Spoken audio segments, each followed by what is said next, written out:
विबुधासुरसौख्यदुःखसत्कारणाय वितताय नमो नमस्ते। नारायणं सुरगुरुं जगदेकनाथं भक्तप्रियं सकललोकनमस्कृतं च त्रैगुण्यवर्जितमजं विभुमाद्यमीशं वन्दे भवघ्नममरासुरसिद्धवन्द्यं। नारायणं नमस्कृत्य नरं चैव नरोत्तमं देवीं सरस्वतीं व्यासं ततो जयमुदीरये। नारायणं गुणैः सर्वैरुदीर्णं दोषवर्जितं ज्ञेयं गम्यं गुरुमुश्चापि नत्वा सूत्रार्थ उच्यते। ॐ अथातोर्मजिज्ञासा ययुज्यते विभीषाण शक्रपूर्वैः सतामखैः रमाप्रणयिने तस्मै सर्वयज्ञभुजे नमः। ಮಹಾನಾಮ್ನೀನಾಂ ಅದೆಲ್ಲ ಆಯಿತು. ಈಗ ಕರ್ಮನಿರ್ಣಯದಲ್ಲಿ ಮೊದಲಿಗೆ ಪರಮಾತ್ಮರ ಪರವಾಗಿ ಮಹನ್ನಾಮ ಯಾಸು ಋಕ್ಷು ವಿದ್ಯತೆ ತಾ ಮಹಾನಾಮ್ನ್ಯಃ. ಮಹನ್ನಾಮ ಮಹತ್ತರವಾದಂತಹ ನಾಮ ಯಾವ ಋಕ್ಕಗಳಲ್ಲಿ ಬಂದಿದೆಯೋ ಅದು ಮಹಾನಾಮ್ನಿ ಋಕ್ಕಗಳು ಅಂತ ಕರೀತಾರೆ. ಯಾರಾತ ಮಹತ್ವ ಅಂದರೆ ಪರಸ್ಯ ಬ್ರಹ್ಮಣೋ ಯನ್ನಾಮ ಇಂದ್ರಾದಿಕಂ ತನ್ ಮಹಾರ್ಥತ್ವಾನ್ ಮಹತೆ. ಪರಮಾತ್ಮನಾದ ಶ್ರೀಹರಿಯ ನಾಮಗಳು ಯಾವ ಇಂದ್ರಾದಿ ನಾಮಗಳು ಅಂತಿದೆ ಅವೆಲ್ಲ ಯಾರನ್ನು ಮುಖ್ಯವಾಗಿ ಹೇಳ್ತಕ್ಕಂಥದ್ದು ನಾರಾಯಣ. ಅದಕ್ಕೆ ಮಹಾರ್ಥತ್ವಾನ್ ಮಹತ್. ಇಂದ್ರದೇವರು ಮೊದಲಾದಂಥವರ ಬಗ್ಗೆ ಹೇಳಿದಾಗ ಅದು ಮಹಾರ್ಥ ಆಗಲಿಲ್ಲ. ದೇವ್ರ ಬಗ್ಗೆ ಹೇಳಿದಾಗ ಏನಾಗುತ್ತದು ಮಹಾರ್ಥವಾಗುತ್ತೆ. ಮಹದ್ಧಿ ತತ್ಪರಂ ಬ್ರಹ್ಮ. ಯಾತಕ್ಕೆ ಅಂದರೆ ತತ್ ಪರಂ ಬ್ರಹ್ಮ ಮಹತ್, ಭಾರಿ ಮಹತ್ತರವಾದ ವಸ್ತು ಅಂದರೆ ಯಾವುದು ಅದು ಮಹಾಭಾರತಕ್ಕೆ ಅದು ಒಂದು ಅರ್ಥನೇ. ಯಾತಕ್ಕೆ ಅಶೇಷ ಗುಣಪೂರ್ತಿ. ಅಶೇಷ ಗುಣಪೂರ್ತಿ ಅನಂತಾನಂತ ಕಲ್ಯಾಣ ಗುಣಗಣ ಸಂಪೂರ್ಣತ್ವ ಅನ್ನೋದೇ ಗುಣಪೂರ್ತಿ. ಅದರಿಂದನೇ ಅಶೇಷ ದೋಷ ದೂರತ್ವ ಅದ್ರ ಜೊತೆ ಸೇರಿರೋದು. ಅದಕ್ಕೆ ಮಹತ್ ಅಂತ ಕರಿಬೇಕು. ಆಗ ಹೇಳಿದರು. ನಾವು ಕೆಲವರು ಹೇಳ್ತಾರೆ ಅಗುಣಂ ಬ್ರಹ್ಮ ಅಂತ ಹೇಳ್ತಾರೆ. ಅಗುಣ ಅಂದರೆ ನಿರ್ಗುಣ, ನಿರ್ಗುಣ ಬ್ರಹ್ಮ ಅಂತ ಕರೀತಾರೆ. ನೀವು ಗುಣಪೂರ್ಣತ್ವ ಹೇಳ್ತೀರಿ, ಅದು ಹೇಗೆ ಸಾಧ್ಯ ಅಂದರೆ ತತ್ರ ಏಕೆ ಆಹುಹು ಅಗುಣಂ ಬ್ರಹ್ಮ ಇತಿ. ಏಕೆ ಅಂದರೆ ಕೆಲವರು ಇಲ್ಲಿ ಅನ್ಯ ಏಕೆ ಅಪರೆ ಅಂತ ಹೇಳ್ತಾರೆ. ಸಾಮಾನ್ಯವಾಗಿ ಅಲ್ಲೆಲ್ಲ ಏನಾಗಿರುತ್ತೆ ಪೂರ್ವಪಕ್ಷಿಗಳು ಅಂತ ಅರ್ಥ. ನ ತದ್ಯುಕ್ತಂ ಅದು ಸರಿಯಲ್ಲ. ಯಾರ ಹೆಸರು ಹೇಳಿಲ್ಲ. ಯಾರು ಪರಮಾತ್ಮ ನಿರ್ಗುಣ ಅಂತ ಕರೀತಾರೆ ಅವರಿಗೆಲ್ಲ ಉತ್ತರ ಇದೆ. ಶ್ರುತಿಯುಕ್ತಿ ವಿರೋಧಾತ್. ಯಾತಕ್ಕೆ ಬ್ರಹ್ಮ ನಿರ್ಗುಣತ್ವವಾದ ಯಾತಕ್ಕೆ ಸರಿಯಲ್ಲ ಅಂದರೆ ಶ್ರುತಿ ಯುಕ್ತಿ ವಿರೋಧಾತ್. ಶ್ರುತಿ ವಿರೋಧ, ಯುಕ್ತಿ ವಿರೋಧ, ಶ್ರುತಿಯುಕ್ತಿ ವಿರೋಧ ಮೂರೂ ಆಗ್ಬೋದು. ಶ್ರುತಿಗೆ ವಿರುದ್ಧವಾದದ್ದು, ಯುಕ್ತಿಗೆ ವಿರುದ್ಧವಾದದ್ದು, ಶ್ರುತಿ ಮೂಲವಾದ ಯುಕ್ತಿಗಳಿಗೆ ವಿರುದ್ಧವಾದದ್ದು. ಆದ್ದರಿಂದ ಅದು ಸರಿಯಲ್ಲ. ತಥಾ ಹಿ ಶ್ರುತಿ. ಅದೇ ಮೊದಲು ಏನು ಮಾಡಬೇಕೀಗ ಶ್ರುತಿ ವಿರೋಧ ತೋರಿಸ್ಬೇಕು ಅಂತ ಹೇಳ್ತಾರೆ. ಶ್ರುತಿ ಎಷ್ಟಿವೆ ನೋಡಿ. ಗುಣಪೂರ್ಣತ್ವ ಹೇಳ್ತಕ್ಕಂಥ ಶ್ರುತಿಗಳು ಸತ್ಯಂ ಜ್ಞಾನಂ ಅನಂತಂ ಬ್ರಹ್ಮ, ವಿಜ್ಞಾನಂ ಆನಂದಂ ಬ್ರಹ್ಮ, ಯಹ ಸರ್ವಜ್ಞಃ ಸರ್ವವಿತ್ ಯಸ್ಯ ಜ್ಞಾನಮಯಂ ತಪಃ ತಸ್ಮಾದೇತದ್ ಬ್ರಹ್ಮ ನಾಮರೂಪಂ ಅನ್ನಂಚ ಜಾಯತೆ. ದಿವ್ಯೋ ಹಿ ಅಮೂರ್ತಃ ಪುರುಷಃ ಸ ಬಾಹ್ಯಾಭ್ಯಂತರೋ ಹಿ ಅಜಃ ಅಪ್ರಾಣೋ ಹಿ ಅಮನಾಃ ಶುಭ್ರಃ ಹಿ ಅಕ್ಷರಾತ್ ಪರತಃ ಪರಃ. ಏತಾವಾನಸ್ಯ ಮಹಿಮಾ ತಥೋ ಜಾಯಾಂಶ್ಚ ಪೂರುಷ.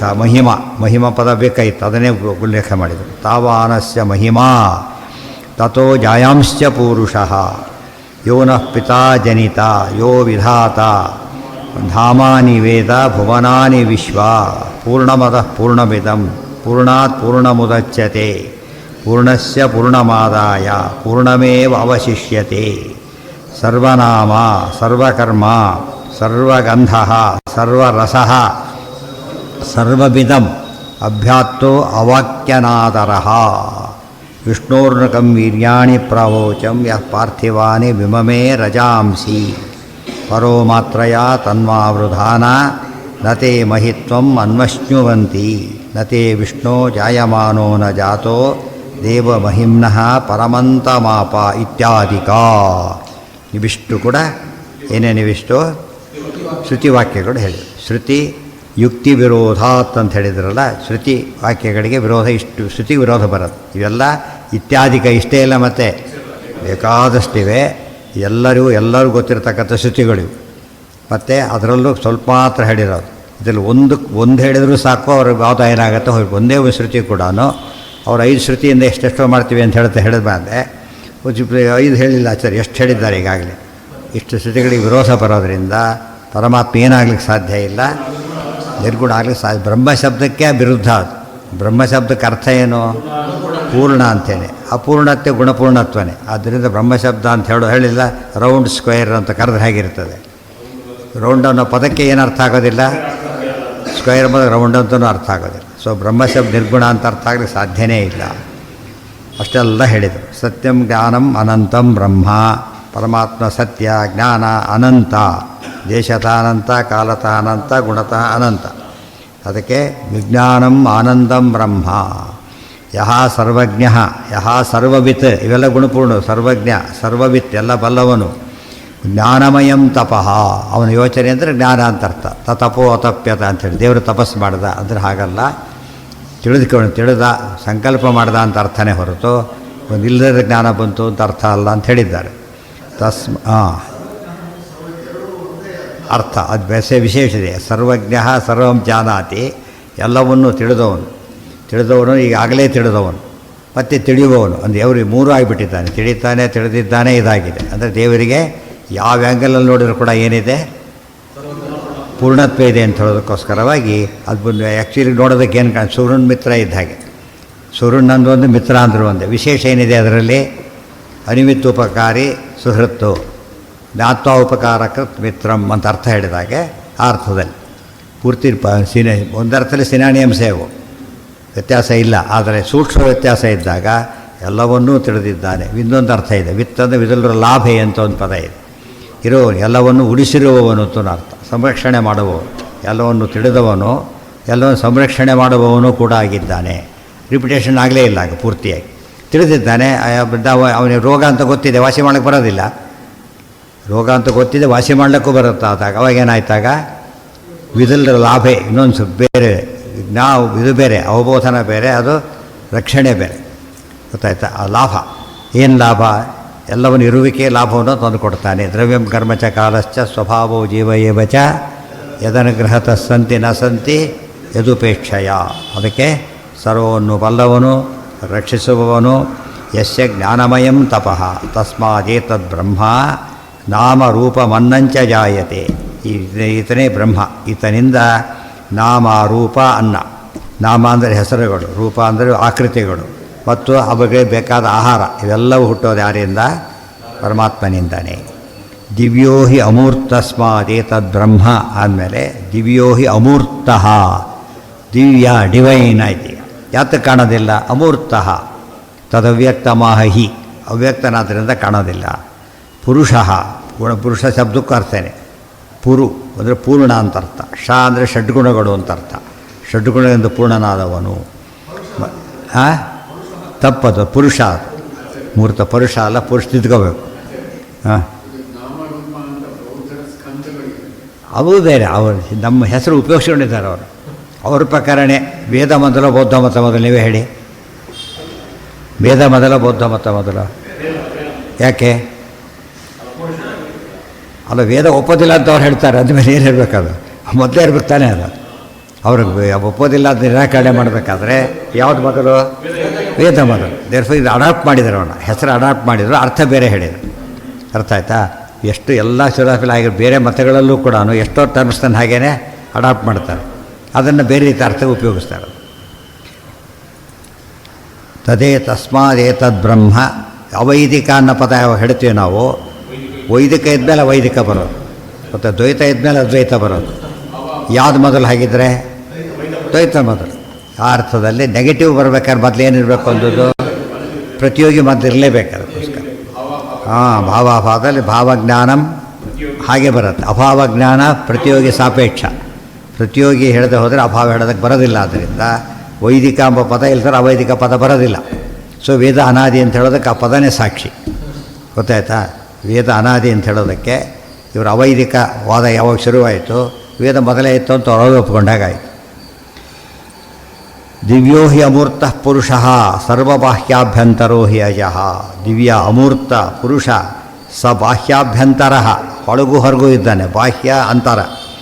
ಅಜಃ, ಅವನಿಗೆ ಹುಟ್ಟಿಲ್ಲ. ಅಪ್ರಾಣ, ಅವನಿಗೆ ಪ್ರಾಣ ಇಲ್ಲ. ಮತ್ತು ಅಮನಾಹ, ನಮ್ಮಂಥ ಪ್ರಾಣ ಇಲ್ಲ ಅಂದರೆ ಡೆಡ್ ಅಂತಲ್ಲ. ನಮ್ಮ ಪ್ರಾಣದೇವರು ಅರಿಬೇಕಿಲ್ಲ, ಗೊತ್ತಾಯ್ತಿಲ್ಲ. ನಾವು ಪ್ರಾಣ, ನಮ್ಮ ಪ್ರಾಣದೇವರೇನಿದೆ, ಯಾಕೆ ಪ್ರಾಣಸ್ಯ ಪ್ರಾಣ ಆತ. ಈ ಜಗತ್ತೆಲ್ಲ ಲಕ್ಷ್ಮೀನಾರಾಯಣ ಬಿಟ್ಟರೆ ಉಳಿದವರಲ್ಲಿ ಯಾರಿಂದ ಬದುಕಿರೋದು? ಪ್ರಾಣದೇವರಲ್ಲಿ. ಇವರು ಅಪ್ರಾಣರು, ಅವಲಂಬಿಸಿಲ್ಲ. ನಾವು ಕರೆಂಟ್ ಮೇಲೆ ಡಿಪೆಂಡ್ ಆಗಿಲ್ಲ ಅಂತ ಹೇಳಿದಾಗ ಹಾಗೆ, ನೆಲ್ಲಿ ಮೇಲೆ ಡಿಪೆಂಡ್ ಆಗಿಲ್ಲ, ಬೇರೆ ವ್ಯವಸ್ಥೆ ಇದೆ ಅಂತ ಹೇಳಿದಾಗೆ ಬೇರೆ ಇದೆ. ಅವನು ಸ್ವತಂತ್ರ, ತಾನೇ ಪ್ರಾಣ. ಪ್ರಾಣಸ್ಯ ಪ್ರಾಣ ಇದೆ. ಪ್ರಾಣ ವಿಷ್ಣು ಸಹಸ್ರನಾಮದಲ್ಲೇ ಬರುತ್ತೆ. ಆದ್ದರಿಂದ ಅಪ್ರಾಣ ಅಮನಾಹ. ಈ ಮನಸ್ಸು ರುದ್ರದೇವರು, ಇವರಿಂದ ನಿಯಮವಾದ ಮನಸ್ಸಿಲ್ಲ ದೇವರಿಗೆ, ತಂದೆ ಮನಸ್ಸು. ಅಮನಾಹ ಶುಭ. ಮತ್ತು ಹಿ ಶುಭ, ಅತ್ಯಂತ ಶುಭ್ರ, ಶುಕ್ಲ. ಅಕ್ಷರಾತ್ ಪರತ, ಅಕ್ಷರ ಮಹಾಲಕ್ಷ್ಮಿ ಅವರಿಗಿಂತ. ಪರತಃ ಅಕ್ಷರಾತ್ ಪರಃ, ಪರತಃ ಅಕ್ಷರಾತ್ ಅಂತ ಹೇಳಿದ್ದರಿಂದ ಪರತಃ ಎಲ್ಲದರ ಮೇಲಿರತಕ್ಕಂಥ ಅಕ್ಷರಕ್ಕಿಂತ ಮೇಲಿದ್ದಾನೆ. ಅವಾಗೇನಾಯಿತು? ಅಕ್ಷರ ಪುರುಷೋತ್ತಮ, 3 ಪದನೂ ಬಂತು. ಏತಾವಾನಸ್ಯ ಮಹಿಮಾ. ಎಷ್ಟು ಮಹಿಮೆ ಇತ್ತು ಅಂತ ಗೊತ್ತಾ? ಹಬ್ಬ ಅಂತ ಹೇಳಿ ಇಷ್ಟೇ ಅಲ್ಲ, ಇನ್ನೂ ಭಾರಿ ಇದೆ. ಅಥೋ ಜಾಯಾಂಶ್ಚ ಪೂರ್ಣ, ಅದಕ್ಕಿಂತ ಭಾರಿ ದೊಡ್ಡವನಿದ್ದಾನೆ. ನಾವೇ ನೋಡ್ತೀವಿ, ಕಣ್ಣು ದೂರ ಕಾಣಿಸುತ್ತೆ, ಅಷ್ಟು ಕಾಣಿಸುತ್ತೆ. ಅದ್ರ ಮೇಲಿದೆ ಮತ್ತೆ ಕೂಡ ಕಾಣಿಸುತ್ತೆ. ಅಬೌದಟ್ಟಿದ್ದ ಹಾಗೆ ಪರಮಾತ್ಮ ಏನಾಗಿದ್ದಾನೆ? ಏತಾವಾನಸ್ಯ. ಈ ಮಹಿಮೆ ಕೇಳಿದಾಗಲೇ ಏನಾಗುತ್ತೆ ನಮಗೆ? ಇಂಥದ್ದು ಯಾರಿಗೂ ಇಲ್ಲ. ದೇವರಿಗೆ ಇಷ್ಟು ಸಹಸ್ರಾಷ್ಟ ಅಂತ ಏನು ಹೇಳಿದ್ರು, ಆ ಮಹಿಮೆ ಇನ್ನು ಯಾರಿಗೂ ಇಲ್ಲ. ಆದರೆ ಅದಕ್ಕಿಂತ ಹೆಚ್ಚಿದೆ ದೇವರಿಗೆ, ಗೊತ್ತಾಯ್ತಾ? ಭೀಮಾನಿ ಮಹಿಮೆ ಗೊತ್ತು, ಇದು 1000 ಪಟ್ಟು ಜಾಸ್ತಿ ಇದೆ ಅಂತ ಹೇಳೋದಿಲ್ಲ. ಹಾಗೆ ವಾಯುದೇವ್ರ ಮಹಿಮೆನೇ ಉಳಿದವರು ತಿಳ್ಕೊಂಡದ್ದಕ್ಕಿಂತ 1000 ಪಟ್ಟು ಜಾಸ್ತಿ ಇರಬೇಕಾದ್ರೆ, ದೇವ್ರ ಮಹಿಮೆ ಮಹಾಲಕ್ಷ್ಮಿ ತಿಳ್ಕೊಂಡದ್ದಕ್ಕಿಂತ ಅನಂತ ಪಟ್ಟು ಜಾಸ್ತಿ ಇದೆ. 1000 ಆದರೆ ಅನಂತ ಅರ್ಥ ಅಲ್ಲಿ. ದೇವ್ರ ಬಗ್ಗೆ ಹೇಳಿದಂತೆ ಆಯ್ತಾಗ, ಇನ್ನೂ ಭಾರಿ ದೊಡ್ಡವರ್ರಿ ಅಂತ ಹೇಳಿದ ಹಾಗೆ ಜಾಯಾಂಶ. ಏನಾಯ್ತು?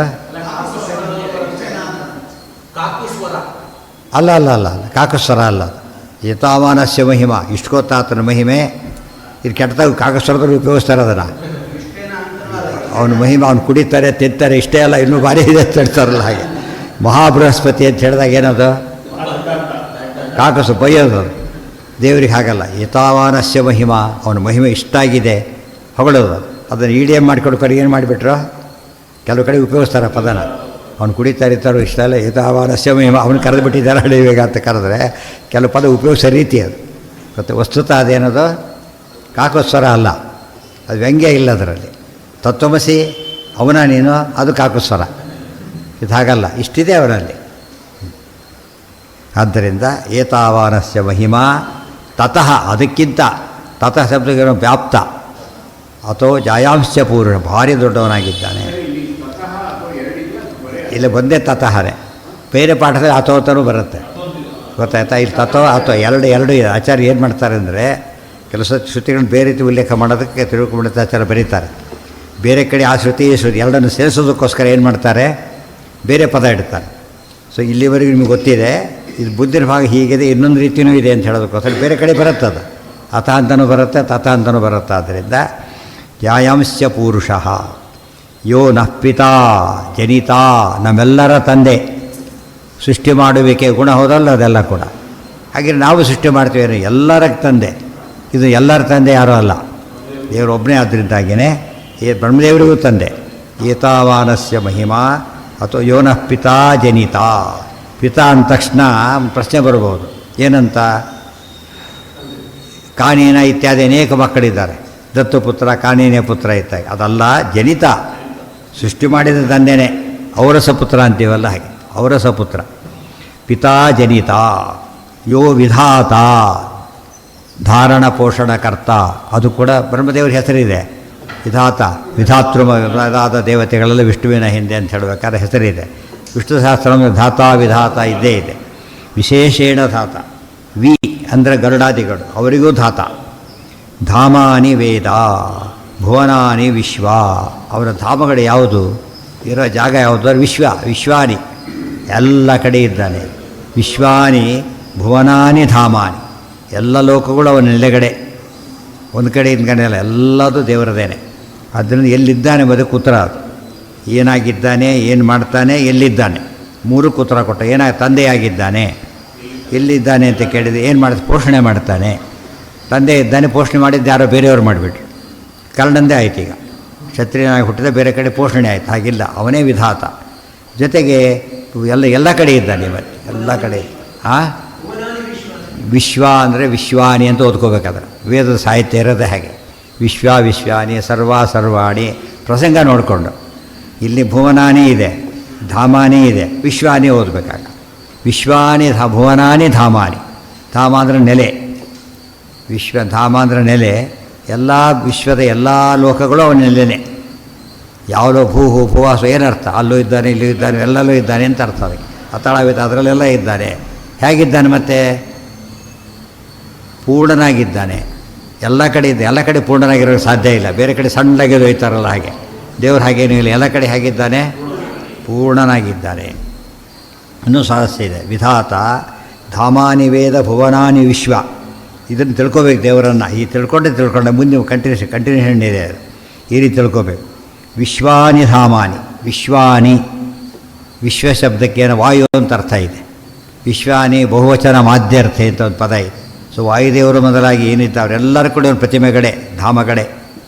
ಮತ್ತು ವಿಶ್ವ ಅಂತ ಯಾತಕ್ಕೆ ಹೆಸರು ಹೇಳಿದರು ಅಂದರೆ ಪ್ರಧಾನ ಧಾಮ, ಪ್ರಧಾನವನ್ನು ಮೊದಲು ಹೇಳ್ತಾರೆ. ಸೊ ಅದನ್ನು ಹೇಳಬೇಕಾದ್ರೆ ಆಚಾರ್ಯ ಏನಂತ ಹೇಳ್ತಾರೆ, ಎಲ್ಲವೂ ಪ್ರತೀಕಗಳೇ. ದೇವರಿಗೆ ಪ್ರತೀಕವಲ್ಲದ್ದೇ ಜಗತ್ತಿನಲ್ಲಿಲ್ಲ. ಸರ್ವ ಪ್ರತೀಕ ಸಂಧಿ. ಇವರೆಲ್ಲ ಕಡೆ ಇದ್ದಾನೆ. ಅದು ವಿಶೇಷವಾದ ಪ್ರಧಾನ ಧಾಮ ಯಾವುದು ಅಂದರೆ ಪ್ರಧಾನ ಅಧಿಷ್ಠಾನ ವಾಯುದೇವರು. ಬೇರೆ ಅಧಿಷ್ಠಾನ ಮಾಡ್ಕೊಂಡಾಗ ಏನಾಯ್ತು, ಅದು ಪೊಲ್ಯೂಟ್. ಅದು ದೈತ್ಯರು ಬಂದು ಅದು ಒಳಗೆ ತೊಗೊಂಡು ಹೋಗ್ಬಿಟ್ಟು. ಆದರೆ ವಾಯುದೇವರಲ್ಲಿ ಬಂದಾಗ ಏನು ಮಾಡೋಕ್ಕಾಗಲಿಲ್ಲ. ಸೊ ಮುಖ್ಯವಾದ ಪ್ರತಿಭೆ ಯಾವುದು ಅಂದರೆ ವಾಯುದೇವರು. ಧಾಮಾನಿ ವೇದ ಭುವನಾನಿ ವಿಶ್ವ. ಪೂರ್ಣಮದಃ ಪೂರ್ಣಮಿದಂ ಪೂರ್ಣಾತ್ ಪೂರ್ಣಮುದಚ್ಯತೆ ಪೂರ್ಣಸ್ಯ ಪೂರ್ಣಮಾದಾಯ ಪೂರ್ಣಮೇವಾವಶಿಷ್ಯತೆ. ಇಷ್ಟೆಲ್ಲ ಹೇಳಿದರು. ಎಲ್ಲ ಕಡೆ ಇದ್ದಾರೆ ಅಂತ ಹೇಳಿದಿರಿ. ಹೇಗೆ ಪೂರ್ಣಂ ಮದಃ ಪೂರ್ಣಂ ಇದಂ. ಅಲ್ಲೂ ಪೂರ್ಣ, ಇಲ್ಲೂ ಪೂರ್ಣ. ಅಲ್ಲೂ ಅಂದರೆ ಮೂಲ ರೂಪ, ಇದು ಅಂದರೆ ಅವತಾರ ರೂಪ. ಎಲ್ಲವೂ ಕೂಡ ಅಷ್ಟೇ ಪೂರ್ಣ. ಅದು ಸಿಂಪಲ್. ಅದು ಎಲ್ಲಿ ಒಪ್ತೀರಿ ಅಂತ ಕೇಳಿದರೆ, ಒಂದು ಬೆಂಕಿ ಇನ್ನೊಂದು ಬೆಂಕಿಯಿಂದ ಹಚ್ತಾರೆ. ಆಮೇಲೆ ಯಾವುದು ನಮ್ಮ ಪ್ರಕಾರ ಏನು ಅನಿಸುತ್ತೆ, ಈಗ ಇದು ಆನಂತರ ಬಂದ ಬೆಂಕಿ, ಇದು ಮೊದಲಿದ್ದ ಬೆಂಕಿ, ಬಹುಶಃ ಕಡಿಮೆ ಸುಡ್ಬೋದು ಅಂತ ತಿಳ್ಕೊಂಡು ಏನಾಗುತ್ತೆ, ಅಷ್ಟೇ ಸುಡೋದು. ಅರ್ಥ ಆಯ್ತಾ? ಏನಿಲ್ಲ. ಈ ಕಿಡಿಯಿಂದ ಹಾಕಿದರೆ ದೊಡ್ಡ ಬೆಂಕಿ ಬರೋದು. ಆದ್ದರಿಂದ ಬೆಂಕಿಯ ಮೂಲ ರೂಪ ಅವತಾರ ರೂಪ ಅಂತಿದೆ ಬೆಂಕಿಗೇನಾದರೂ ಇಲ್ಲ. ಅದೇನದು? ಹೌದಾ, ನಮ್ಮನೆ ಬೆಂಕಿ ನಿಮ್ಮನೆ ಬೆಂಕಿ ಅದು ಏನೂ ಇಲ್ಲ. ಬೆಂಕಿ ಹಾಗೂ ಪರಮಾತ್ಮ ಪೂರ್ಣನಾಗಿದ್ದಾನೆ. ಆ ದೃಷ್ಟಿ ಅದು ಪೂರ್ಣ, ಇದು ಪೂರ್ಣ. ಉಳಿದವ್ರ ದೇವತೆಗಳು ಮೂಲ ರೂಪ ಪೂರ್ಣ, ಅದು ಪರಿಪೂರ್ಣ ಅಂತೂ ಅಲ್ಲ. ಹೌದಾ? ಇರೋದೇ ಮತ್ತೆ ಕಡಿಮೆ, ಇರೋದೇ ಸ್ವಲ್ಪ, ಅದು ಕಡಿಮೆ ಆಗುತ್ತೆ. ಆದ್ದರಿಂದ ಪೂರ್ಣಾತ್ ಪೂರ್ಣ ಮುದಚ್ಯತೆ. ಮತ್ತು ಅವತಾರ ಪೂರ್ಣರೂಪ, ಮೂಲ ರೂಪದ ಅವತಾರ ರೂಪಗಳು ಪೂರ್ಣವಾಗಿ ಬರ್ತಾ ಇದೆ ಹೊರತು ಬೇರೆ ಅಲ್ಲ. ಪೂರ್ಣಸ್ಯ ಪೂರ್ಣಮಾದಾಯ ಪೂರ್ಣಮೇವಾವಶಿಷ್ಯತೆ. ಪೂರ್ಣಕ್ಕೆ ಪೂರ್ಣ ಸೇರಿಸಿದರೂ ಪೂರ್ಣ ತೆಗೆದರೂ ಪೂರ್ಣ. ಅದಕ್ಕೆ ಹೇಳ್ತಾರೆ ಎರಡು ಪೂರ್ಣ ಸಂಖ್ಯೆ. ಈವನ್ ನಂಬರ್ ಅಂತ ಇಟ್ಕೊಳ್ಳಿ. ಅದಕ್ಕೆ ಎರಡು ಸೇರಿಸ್ತಾ ಏನಾಯ್ತು, ಅಲ್ಲಿಗೆ 4. ಅದು ಏನಾಯಿತು ಮತ್ತೆ ಇವನ್ನೇ. ಆ ರೀತಿ ಮೈನಸ್ ಮಾಡ್ದ. 8ರಲ್ಲಿ 4 ಮೈನಸ್ ಮಾಡಿದ್ರೆ ಮತ್ತೇನು ಬಂತು, ಈಗ ಬಂತು. ಅದು ದೇವರಲ್ಲಿ ಏನು ಯಾವಾಗ ಆಡಾಗಿ ಕಾಣೋಕ್ಕೆ ಸಾಧ್ಯ ಇಲ್ಲ. ಪೂರ್ಣಮೇವಾವಶಿಷ್ಯತೆ. ಪೂರ್ಣಕ್ಕೆ ಇದು ಬಿಡಿ. ಅನಂತಕ್ಕೆ ಅನಂತ ಸೇರಿಸಿದ್ರೆಷ್ಟು, ಅನಂತ ತೆಗೆದರೆಷ್ಟು ಅನಂತನೇ. ಆ ಅರ್ಥದಲ್ಲಿ ಪೂರ್ಣಕ್ಕೆ ಪೂರ್ಣ. ಈ ಪೂರ್ಣ ಇದು ಸಾಮಾನ್ಯ ಪೂರ್ಣ ಅಲ್ಲ. ಇದು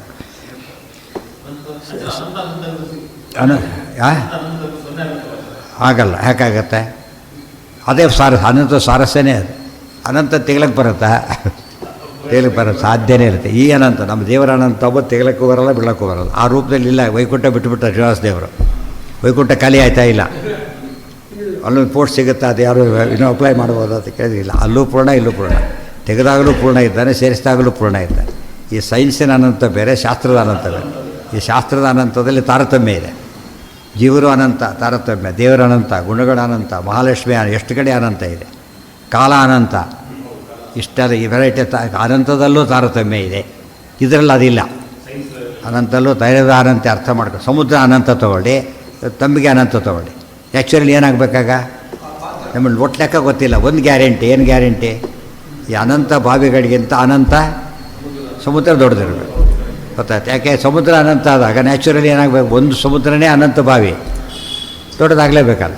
ಆ ಥರ ಇದೆ. ಸೊ ದೇವ್ರಿಗೆ ಗುಣಾನಂತ್ಯ ಅಂಬೋದು ಜೀವಾನಂತ್ಯಕ್ಕಿಂತ ದೊಡ್ಡದು, ಕಾಲಾನಂತ್ಯಕ್ಕೆ ದೇಶಾನಂತ್ಯಕ್ಕಿಂತ ದೊಡ್ಡದು. ಆದ್ದರಿಂದ ಏನಾಗಲಿಕ್ಕೆ ಸಾಧ್ಯತೆ ಇಲ್ಲ, ಅವನ ಹೋಗೋ ಸಾಧ್ಯತೆಯೇ ಇಲ್ಲ. ಪೂರ್ಣಮದ ಪೂರ್ಣವಿದಂ ಪೂರ್ಣಾತ್ ಪೂರ್ಣಮುದಚ್ಯತೆ ಪೂರ್ಣಸ್ಯ ಪೂರ್ಣಮಾದಾಯ ಪೂರ್ಣಮೇವ ಅವಶಿಷ್ಯತೆ. ಸರ್ವನಾಮ ಎಲ್ಲ ಹೆಸರುಗಳು ಅವರಿಗಿದೆ. ಸರ್ವನಾಮ, ಆಮೇಲೆ ಸರ್ವಕರ್ಮ, ಆಮೇಲೆ ಎಲ್ಲ ಹೆಸರುಗಳು ಅವನಿವೆ. ಎಲ್ಲ ಕೆಲಸಗಳು ಅವನಿಂದನೇ ಆಗೋದು. ಸರ್ವಕರ್ಮ ಪ್ರೇರಕ ಅಂತ ಅರ್ಥ. ಅಲ್ಲಿ ತೀರ ವಿನ ತೃಣಮಪಿ ನ ಚಲತೆ. ಆದ್ದರಿಂದ ಏನೇ ಕೆಲಸ ಮಾಡಿದ್ರು ಮೂಲ ತಯಾರು ಮಾಡಿರೋದು ಅದನ್ನು ದೇವರೇನೆ.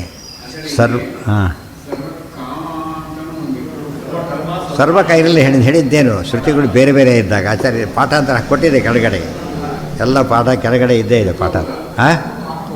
ಇಟ್ಕೋಬೋದು. ಓಹ್, 2 ಪಾಠ 2 ಸಾರಿ. ಎಲ್ಲ ಕಾಮನೆಗಳನ್ನು ಹೊಂದಿದ್ದು ಪೂರ್ಣ ಅಂತ ಅರ್ಥ. ಅದಕ್ಕೆ ಎಲ್ಲ ಕರ್ಮಗಳನ್ನು ಅವನೇ ಮಾಡಿಸ್ತಾನೆ. ಬರುತ್ತಲ್ಲ ಪಶ್ಯನ್ ಶೃಣ್ವನ್ ಜಿಘ್ರನ್ ಪಶ್ಯನ್ ಅದು ಹೇಳಬೇಕಾದ್ರೆ ಅಷ್ಟೂ ಕ್ರಿಯೆಗಳು ದೇವರೇ ಮಾಡಿಸ್ತಾನೆ. ಸರ್ವಗಂಧ ಸರ್ವರಸ, ಎಲ್ಲ ವಸ್ತುಗಳ ಗಂಧ ಅಂತೇನಿದೆ ಅದು ಅವನಿಂದನೇ ಬಂದಿರೋದು. ಸರ್ವರಸ, ಯಾವುದೇ ಪದಾರ್ಥ ರಸ ಬಂದಿರೋದು ಯಾರಿಂದ? ರಸೋವೈಸಹ, ರಸೋವೈಸಹ. ಸರ್ವವಿಧಂ ಅಭ್ಯಾತ ಸರ್ವತ್ರ ವ್ಯಾಪ್ತ. ಮತ್ತು ಅವಾಕ್ಯಾನಾದರ. ಅವಾಕ್ಯಾನಾದರ ಅಂದ್ರೇನು? ಯಾವ ವಾಕ್ಯವನ್ನು ಹೇಳೋಕ್ಕೆ ಸಾಧ್ಯ ಇಲ್ಲ. ಯಾವ ವಾಕ್ಯ ಯಥೋ ವಾಚೋ ವರ್ತಂತೆ ಅಪ್ರಾಪ್ಯ ಮನಸಾ ಸಹ, ದೇವರ ಮಹಿಮೆ. ಸರ್ವವಿಧಂ ಅಭ್ಯಾತ್ತೋ, ಅದಾಯಿತು. ವಿಷ್ಣೋರ್ನು ಕಂವೀರ್ಯಾಣಿ ಪ್ರಾವೋಚಂ. ಆಗಲಿ ಯಾರು ಹೇಳೋಕ್ಕೆ ಸಾಧ್ಯ ವಿಷ್ಣುವಿನ ಮಹಿಮೆನ? ವಿಷ್ಣೋರ್ನು ಕಂವೀರ್ಯಾಣಿ ಪ್ರಾವೋಚಂ. ವಿಷ್ಣುವಿನ ಹೇಳೋಕ್ಕೆ ಯಾರಿಗೂ ಸಾಧ್ಯ ಇದೆ? ಯಾರಿಗೂ ಸಾಧ್ಯ ಇಲ್ಲ. ಪಾರ್ಥಿವಾನಿ ವಿಮಮೇ ರಜಾಂಸಿ. ಯಾವನೊಬ್ಬರಿದ್ದಾನೆ ಅವನು ಎಷ್ಟು ಬುದ್ಧಿವಂತ ಅಂದರೆ ಪಾರ್ಥಿವಾನಿ ರಜಾಂಸಿ ವಿಮಮೆ.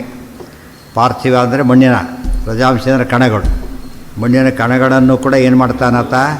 ವಿಮಮೆ, ಎಣಿಸಿಬಿಡ್ತಾನೆ. ಅಂಥವನು ದೇವ್ರುಗಳು ಎಣಿಸೋಕ್ಕಾಗೋದಿಲ್ಲ. ಅದನ್ನೇ ಮೇದಿನಿ ಪರಮಾಣ್ವಂಬು ಕಣಂಗಳನು ಐದಬಹುದು ಪರಿಗಣನೆಯನು ಮಾಧವನ ಆನಂದಾದಿ ಗುಣಗಳು ಅನಾದಿ ಕಾಲದಿಂದ ಅಗಣಿತವೆಂಬುದೇ ಫಲವಿದು ಬಾಳ್ದುದಕ್ಕೆ. ಗೊತ್ತಾಯ್ತು? ಮೇದಿನಿ ಅಂದರೆ ಭೂಮಿದು. ಭೂಮಿಯ ಕಣ ಎಷ್ಟಿರೋದು, ಭೂಮಿ ಇಷ್ಟು ತೊಗೊಂಡು ಎಣಿಸೋಕ್ಕಾಗತ್ತೆ ನಮಗೆ? ಇಷ್ಟು ಮರಳಿಟ್ಕೊಂಡ್ಬಿಟ್ಟು ಎಷ್ಟು ಕಣ ಎಣಿಸೋಕ್ಕೆ ಬರೋದಿಲ್ಲ. ಆದರೆ ಬ್ರಹ್ಮದೇವರಿದ್ದೆ ಎಲ್ಲ ಎಷ್ಟು ಕಣ ಹೇಳ್ತಾರೋ ಅವರು, ವಾಯುದೇವರಿದ್ದಾರೆ, ಅವರೆಲ್ಲ ಸೇರಿದ್ರು ಕೂಡ ಎಣಿಸೋಕ್ಕೆ ಬರೋದಿಲ್ಲ. ಆಮೇಲೆ ನೀರಿನ ಕಣ ಎಣಿಸೋಕ್ಕೆ ಬರುತ್ತಾ? ಸಾಧ್ಯ. ಎಷ್ಟು ಹನಿ ನೀರು ಕುಡಿದೇವೆ ಲೆಕ್ಕ ಇದೆ ನಮಗೆ? ಬಿಟ್ಟುಬಿಟ್ಟು ಈ ಕುಡಿಯೋದ್ರೆ ಎಷ್ಟು ಹನಿ ಗೊತ್ತಾ ನಮಗೆ? ಇಲ್ಲೇ ನಮಗೆ ಸೈನ್ಸ್ ಓದೋ ಗೊತ್ತಾಗುತ್ತೆ.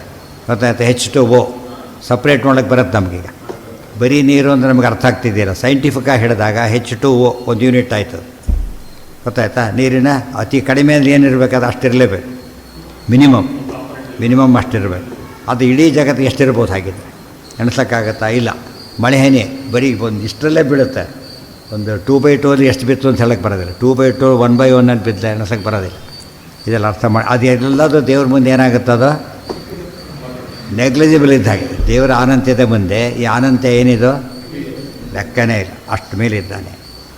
ಅವರೆಲ್ಲ ಒಟ್ಟಿಗೆ ಸೇರಿದರೆ ಅನಂತ ರುಚಿಗಳಿದ್ದಾರಲ್ಲ ಅವರೆಲ್ಲ ಸೇರಿಬಿಟ್ರೆ ಅನಂತ ಎಲ್ಲ ಅನಂತ ಇವರು ಸೇರಿಬಿಟ್ರೆ ಒಂದು ಪದಾರ್ಥ 4 ಜನಕ್ಕೆ ಎತ್ತಕ್ಕಾಗಲ್ಲ, 20 ಜನ ಎತ್ತಿಬಿಡ್ತಾರೆ, 100 ಜನ ಎತ್ತಿಬಿಡ್ತಾರೆ. ಎಷ್ಟು ಜನ ಎತ್ತಿದ್ರು ಮೊದಲಂತೆಯೇ ಹೇಳಿದ್ದೀನಿ ಅದನ್ನು. ಎಷ್ಟು ಇರುವೆಗಳು ಸೇರಿದರೂ ಕೂಡ ಏನಾಗುತ್ತದ? ಒಂದು ಆನೆ ಆಗಲಿಕ್ಕೆ ಸಾಧ್ಯ ಇಲ್ಲ. ಅಷ್ಟು ಇರುವೆಗಳಾಗ್ತವೆ ಹೊರತು ಒಂದು ಆನೆ ಆಗಲಿಕ್ಕೆ ಸಾಧ್ಯ ಇಲ್ಲ. ಇನ್ನೊಂದು ವಸ್ತುನೇ ಆಗೋದಿಲ್ಲ ಫಸ್ಟ್ ಅದು 2 ವೈಲಕ್ಷಣ್ಯ ತಾರತಮ್ಯ ಎರಡೆರಡು ಬೇಕಲ್ಲಿ. ವೈಲಕ್ಷಣ್ಯ ಇರಬೇಕು, ತಾರತಮ್ಯ ಇರಬೇಕು. ಪರೋ ಮಾತ್ರಯ ತನ್ಮಾವೃಧಾನ. ಮಾತ್ರ ಅಂದರೆ ಲಿಮಿಟ್. ಯಾವ ಲಿಮಿಟು ದೇವರಿಗೆ ಅಷ್ಟು ಎತ್ತರ ಇದ್ದಾನೆ ತ್ರಿವಿಕ್ರಮ.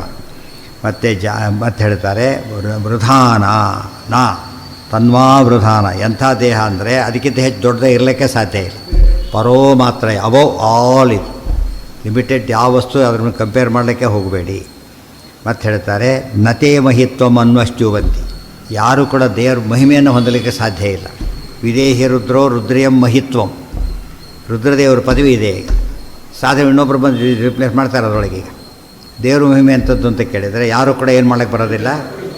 ನತೇ ಮಹಿತ್ವಂ ಅನ್ವಶ್ಚುವಂತಿ, ಹೊಂದಲಿಕ್ಕೆ ಸಾಧ್ಯ ಇಲ್ಲ. ಅದೇ ಆಚಾರ್ಯ ಇದೇ ವಾಕ್ಯನ ಮಹಾಭಾರತ ವಾಕ್ಯ ಕೋಟ್ ಮಾಡ್ತಾರೆ. ಬ್ರಹ್ಮೇಶಾನಾಭಿರ್ದೇವೈ ಯತ್ಪ್ರಾಪ್ತು ನೈವ ಶಕ್ಯತೆ. ಗೊತ್ತಾಯ್ತಾ? ಬ್ರಹ್ಮಾದಿ ದೇವತೆಗಳಿಂದ ಕೂಡ ಯಾರ ಪದವಿ ಹೊಂದಲಿಕ್ಕೆ ಸಾಧ್ಯ ಇಲ್ಲ. ಪುಣ್ಯಕ್ಕೆ ಯಾರು ಇವತ್ತವರು ಸಿನಿಮಾ ನಾಟಕದಲ್ಲೂ ಕೂಡ ಎಲ್ಲೂ ಕೂಡ ವಿಷ್ಣು ಪದವಿ ಅಂತ ಬಂದಿಲ್ಲ. ಬ್ರಹ್ಮ ಪದವಿ ರುದ್ರ ಪದವಿ ಎಲ್ಲ ಹೇಳಿಬಿಡ್ತಾರೆ. ವಿಷ್ಣು ಪದವಿ ಅಂತಿಲ್ಲ. ಯಾತಕ್ಕೆ? ಪದವಿ ಅಲ್ಲ, ವ್ಯಕ್ತಿ. ಅದು ಈ ಒನ್ ವಿತ್ ದಟ್ ಪದವಿ. ಇನ್ಯಾರು ಹಾಗಿಲ್ಲ. ಆ ಪದವಿ ವೇಕೆಂಟ್ ಆಗುತ್ತೆ, ಇವ್ರು ಇನ್ನೊಬ್ರು ಬರ್ತಾರೆ ಅದಕ್ಕೆ. ಅರ್ಥ ಆಯ್ತಾ? ಪೋಸ್ಟ್ ಬೇರೆ, ವ್ಯಕ್ತಿ ಬೇರೆ. ಹಾಗಲ್ಲ, ಪೋಸ್ಟು ವ್ಯಕ್ತಿ ಇಬ್ಬರು ಏನಿವರು ಒಂದೇ. ಪದವಿ ಅಂತಷ್ಟು ಇನ್ನೊಬ್ರು ಅಲ್ಲಿ ಶುರುವಾಗುತ್ತೆ, ವೇಕೆಂಟ್ ಮಾಡಬೇಕಾಗತ್ತೆ. ತನ್ವಾ ವೃಧಾನ. ವೃಧಾನ ಅಂದ್ರೇನು? ಪೂರ್ಣವಾದವನು ಅಂತ ಅರ್ಥ. ಉಳಿದವರಿಗೆ ವೃದ್ಧಿ ಅಂದರೆ ಬೆಳೆದವರು ಅಂತ. ದೇವರಿ ವೃದ್ಧಿ ಅಂದ್ರೇನು? ನಿತ್ಯ ವೃದ್ಧಸ್ವತೋ ವಿಷ್ಣೋ. ವೃದ್ಧಿ ಅಂದ್ರೇನು? ವರ್ಧನಂತು ಪ್ರಕಾಶನಂ. ಋಗ್ಭಾಷ್ಯ. ನಿತ್ಯ ವೃದ್ಧತ್ವತೋ ವಿಷ್ಣೋ ವರ್ಧನಂತು ಪ್ರಕಾಶನಂ. ಪೂರ್ಣವಾಗಿ ಪ್ರಕಾಶನ ಆಗ್ತಾನೆ. ಗೊತ್ತಾಯ್ತಾ? ನಮಗೆ ಕಾಣಿಸೋದಿಲ್ಲ ಅಷ್ಟೇ ಹೊರತು ನಮಗೆ ದೇವರೇ ಕಾಣಿಸೋದಿಲ್ಲ. ಆದರೆ ಪೂರ್ಣತೆ ಮಾತ್ರ ಯಾರಿಗೂ ಕಾಣಿಸೋಕ್ಕೆ ಸಾಧ್ಯ ಇಲ್ಲ. ಅಂಥ ಪೂರ್ಣತೆ ಇದೆ. ಏನಂತ? ಭಾಗವತ್ ಮೊದಲನೇ ಶ್ಲೋಕನ ಅದು. ಆರದ್ದಾದ್ರೂ ಮೊದಲನೇದಲ್ಲ ಅದು. ನವಃ ಪರಸ್ಮೈ ಪುರುಷಾಯ ಭೂಯಶ ಶುರುವಾಗೋದು.